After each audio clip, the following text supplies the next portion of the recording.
আলহামদুলিল্লাহ, বাংলাদেশের পত্রপত্রিকায় বা সামাজিক যোগাযোগ মাধ্যমে একটি খবর খুব শীঘ্রই ভাইরাল হয়েছে, যেটা বঙ্গভবনে পুনরায় শেখ মুজিবের ছবিটি প্রতিস্থাপন করা হয়েছে।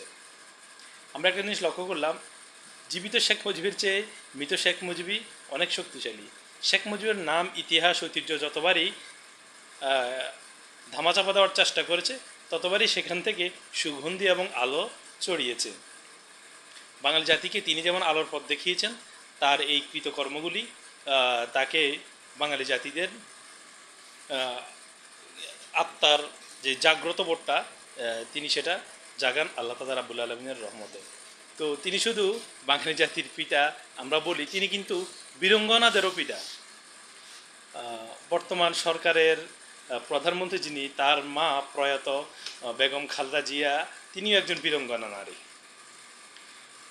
তাকেই সর্বপ্রথম তিনি সহ যত বীরঙ্গনা নারী ছিলেন, প্রত্যেকে শেখ মুজিব বলেছিলেন এরা আমার সন্তান।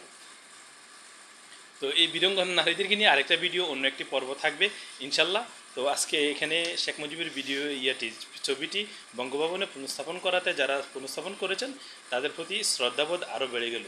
আল্লাহ হাফেজ, সবাই ভালো থাকবেন। আসসালামু আলাইকুম রহমতুল্লাহ।